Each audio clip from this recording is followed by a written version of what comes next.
Hello and welcome to another edition of Top Hat Chat, the place where myself, Street, and the Top Hat Gamer Man sit on this sofa and discuss stupid talk points to try and get people into a discussion. Yes, a general discussion about things. Yes, and the thing that we have decided to talk about today is the Atari VCS. Ah, excellent, the Atari VCS. Yeah, I don't really know a massive amount about this, do you? Yes, I absolutely love it. I think it's the best platform of the 1970s, and nothing really topped it over the period. In fact, I would say it was one of the pioneer systems of gaming. In fact, like Pac-Man, Space Invaders, all that first came to the living room on the Atari VCS. An absolutely iconic piece of hardware, especially the Woody. I really like the Atari VCS Woody. That made me laugh.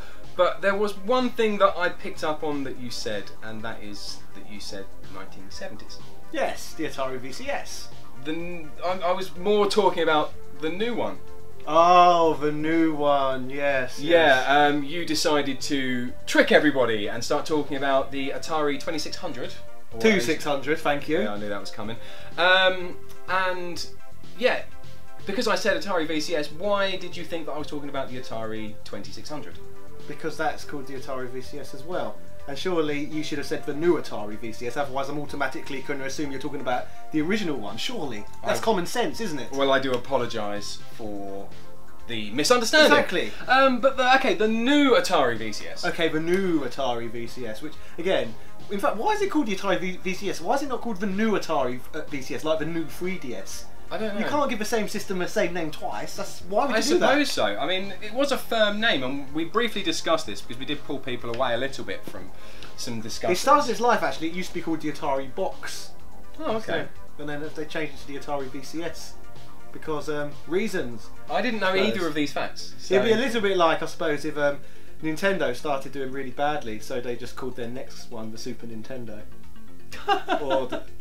or if Microsoft, for no reason, decided to call their new platform the Xbox One. There's no logic behind it. Well, which they did. Yeah, the logic isn't there. It doesn't make sense. To be fair, I was confused about the Xbox One when I thought that's going to cause some problems, but it didn't. Yeah. I don't know why. The Xbox 3 makes me I have to say that. Yeah, it should have been the 3. Yeah, it should have. Although that got confused with the 360. Did they just screw up their naming? They're just idiots, aren't they, at the end of the day? It's all gone wrong for them. Anyway, new Atari VCS. Yes, new Atari VCS. So we're there now. I don't know a massive amount about this platform other than the fact that lots of people think that it's a scam. Yes, it's one of the new echo chamber subjects on the information superhighway. Like, we complained on this channel a lot about people never shutting up about the Nintendo Switch. Yeah. And before that, everyone was talking about the NES Mini. Yes. Well, the Atari VCS is the new echo chamber annoyance. Like, every single video online is nearly about the Atari VCS. I must have just had a blackout then, because really? maybe I haven't been on YouTube as much as I should have been. Or maybe you have and you've just assumed they were talking about the 2600 and you wasn't really interested in watching content about the 2600. I'm pretty sure that didn't happen. Why? Because I didn't have any confusion before literally 10 minutes before this video. You didn't know the 2600 was also called the VCS? I didn't know this fact. Okay. So everyone knew that, but okay. Yeah. Well, again, I don't go back before kind of PlayStation 1 era. Yeah, so VCS, by the way, ladies and gentlemen, stands for Video Computer System. There we go. So yes, the Atari 2600 is in fact a computer. So it's a PC as well. Wonderful. Personal computer. Okay. Which we've talked about as well on this channel. Yeah, the vague thing that I think I'm going to put across is that basically the Atari VCS, from what I know, is a little like emulation box. Yeah, basically it's an Ouya with the name Atari on it instead. And with Atari games. Yeah. I'm not sure how recent they'll be. Do you know this? Or whether it's just going to be the They haven't really said which games library are going to be on there as far as I'm aware. I saw a little video and it showed you Asteroids. Asterix. Yeah, that one. Asterix, yes. Yeah. No, I'm just trying to confuse you. It was Asteroids. Yeah, Asterix I know is it was. French franchise, yes. I like Asterix. Is it French? I think it's French. Asterix and Obelix. Yeah, I think it's French. Yeah, I know that, yeah. But yeah, so Asteroids I've seen on it, and it seems to be like you can just download different Atari games, which is quite good, other than the fact that the Kickstarter campaign for it was expensive as hell. To actually buy one is expensive as hell, and you can buy I saw a Super Nintendo Mini pop up on my Facebook feed the other day. Someone was selling one for like £30. Yeah, they're re-releasing the NES Mini, so that makes sense. No, Super Nintendo Mini. Oh, Super Nintendo for Mini. like 30 quid. People have bought one and just gone, meh. Yeah. And just trying to get rid of it. But yes, a lot of people seem to think it's a scam because there's a lot of comparisons being made between that and the Coleco Chameleon, another YouTube Echo chamber subject from 2 years ago, which I've recently covered in depth on my channel this week, actually. Yeah. But the reason why I made the decision to do an in-depth video on the Coleco Chameleon was because of the Atari VCS, because the story is so similar. So they're charging money to back it on, I think it's Kickstarter, could be Indiegogo, one of those platforms. One of those platforms. You've got to pay to back it, but the system is apparently receiving a commercial release no matter what anyway, so people are backing it essentially for no reason. Oh. So it's just like, it's almost like a pre-order, but not, because there's no actual... Yeah, so... Well, there's nothing that they've actually done. I mean, there's been a few interviews recently that have said basically they haven't locked down the chipset. Nope. They don't know what they're doing with that. It doesn't seem to be a working version of it that anybody can actually see. No, so technically it doesn't exist, it's just a concept still. Yeah, they've got like different versions of it, like engineering concepts and stuff like this, where they've put everything vaguely together but can't show it working. And to me, this is a little bit scary. This is exactly what I'm with the Coleco Chameleon. It's exactly the same thing. Yeah. And they're just putting off kind of locking everything down. I mean, maybe it will come out and it'll be a really good thing. But well, but Ouya was a really good thing, wasn't it? No one bought it, but it was cool, I have to say. If it's another Ouya, I mean, potentially it could be quite good. Yeah. If they do it properly. I mean, it's got a Linux-based operating system, as far as I'm aware. And you know, from the little bits of screenshot I've seen, the interface looks quite decent. The very small amount that I've seen, but there's I'm not sure how to express how I feel about it. I personally think people are saying, is it ever going to come out? Are they just scamming money for a Kickstarter? But I'm going to say, I'm going to guess it will come out. I think it will. It's such a simple concept. Like, the Coleco Chameleon was a little bit more complex because their plan... Do you know anything about the Coleco Chameleon before I come I haven't actually seen your video because I spent enough time with you. It was a massive scam, the Coleco Chameleon, but it was a system that was meant to come out and you was going to be able to buy indie games on cartridges for it. That would have been really cool. So that was the concept behind it, but it all turned out to be a big scam. So they took it to toy fairs and stuff to show off, but some people managed to look at behind it and it was really just a Super Nintendo in a Jaguar shell. And the second time when they showed the prototype online, again they used this time they used a see-through Jaguar case to show that it wasn't a scam. And then again, experts looked at the inside of it and it was just a DVR capture card inside. So it was lies by the time the system never actually existed in the first place. Yet they raised millions and millions of dollars on Indiegogo. And as far as I'm aware of Indiegogo, you don't even have to pay the money back. No, you don't almost. So they literally just stole millions and millions of dollars. There's less risk involved that way, which makes it more appealing to people. So a lot of people are worried that the Atari VCS is just like the... I don't think it is. I think they are actually trying to make something. There are actual screenshots of it working. You know, maybe it will be like that. But I can see it being something. I mean, the price point on it, there isn't a price yet, but I mean, if you're looking at paying more than maybe 100 quid, I can't see it being worth that money. Another thing as well, a lot of people have been accusing Atari, Atari have been making accusations against others who have been putting forward negative opinions on it as spreading fake news. Such as, for example, that journalist we've been talking about who went there to the hotel room. Yeah, we haven't said this, but there is some information that... Who was it that put it up? We watched their video. Spawnwave Media. Spawnwave Media put it up.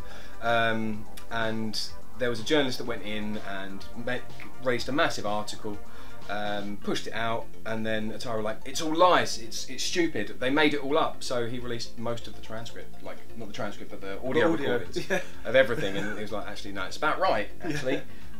Which is ridiculous. And they also called RGT85, they called him fake news as well. Which is ridiculous.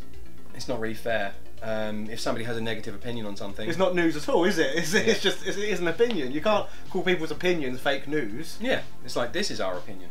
Yeah, you're saying it probably will come out. out. It's not news. I'm saying it probably will. It's not news one way or the other. It's just opinions. Yeah, and that's what this channel kind of is. It's just a chat on a sofa. Yeah, and it saves us a lot of time in research. Yes, of course. Why would we do research? No. So yeah, I mean, it looks like a decent system. It looks very flashy, which is nice. I don't really think you can really judge it as looking at a decent system or not. To me, it doesn't actually exist. It's just the concept. Yeah, no, I mean, it looks nice. You've seen a picture of it. Oh, the shell. It's supposed to be. Yeah, the shell, I suppose. I think it looks quite nice. They've captured a lot of the wonder and joy of the... And I always moan as well about anyway. not being able to stream my real 2600 because it's only got a composite cable. Is that the one? Oh no, RF cable. That's the one. It's only got an RF cable, so I can't stream it. Well, we can, but it just costs too much money. Yes, basically. So, but this new one, it's apparently got a HDMI. So, which would be nice. And didn't you say it already? They say it's going to already have Twitch built in. Or it looked like on a video that I saw, somebody was streaming it to Twitch potentially. Because I saw the little chat bar down the right hand side, which looks the same as our chat bar when we're streaming at twitch.tv/TopHatChat. They're only sliding these in. Yeah, you should. It's going well. Yeah, it's good because we should be sliding them on because this channel is also backed by people on Patreon as well. It most certainly is. So yes, slide it. We have a Patreon channel. Patreon.com/ is it .com? Who knows? We've got a Patreon page. The link's down below. But let's move on and carry on back. So, if there's no new games for it, is it going to be worth any money? Well, apparently there are going to be new games made for it. Well, this is all speculation, but you would assume when they launch it, it comes with a lineup of exclusives. You'd make the assumption that you'll be able to download exclusive content for it. Otherwise, there wouldn't be any point to it, like you said. Have Atari actually said this? Do you know? I don't know. I've not done enough research. Well, if it comes with exclusives, then it could be worth doing. I mean, I'm assuming that they'll just be duplicated and stuck on an emulator because the chances are it will run off of a 2600 emulator without too much issue. But I think emulation is a big issue here because why would you spend a lot of money on a box that predominantly just plays old Atari games? Well, at the end of the day, people do. People do it for free. People are morons. Like, everyone bought Super Nintendo Minis, and that's just an emulation box. Like, there's so many cheaper ways of doing that, but people bought it regardless, didn't they? So there's obviously a market for that, despite it being completely pointless. Like, I just did it out of ease and because of the controller, I suppose. The controller's nice, yes. Yeah, because it's an identical SNES controller. There's almost nothing different about it. So I'm hoping that will probably be what's going to happen with the VCS. To be honest, I only bought a Super Nintendo Mini out of pure panic. So I thought if they're not available like the first one, I will never get the opportunity again if I do feel like finding a reason to have one. Yeah. So I bought one out of panic, which is the worst reason to buy something, which is why I don't buy from a limited run, which I've gone over lots of times on this channel. But we're going off subject. We've had a few comments recently about limited run, but yes, we're going completely off subject. We're trying to talk about this Atari VCS thing. So is this a scam? It's too early to say. It's very much too early.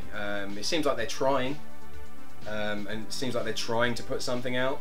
But maybe they're not moving fast enough. To be honest, I don't see why people do put out Kickstarter. Well, I get why, but is it ethical to even do a Kickstarter campaign at all, really?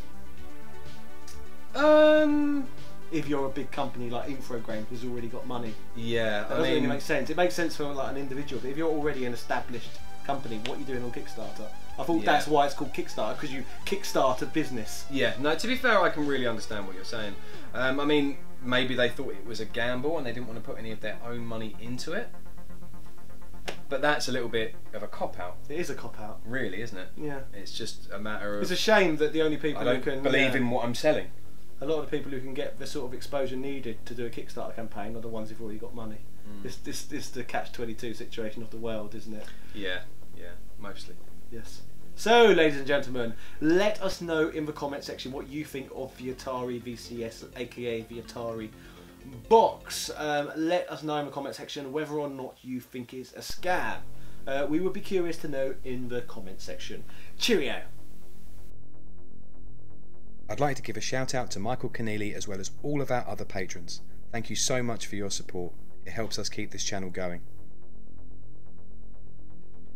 And if anybody else would like to donate to this channel, we have a link in our description.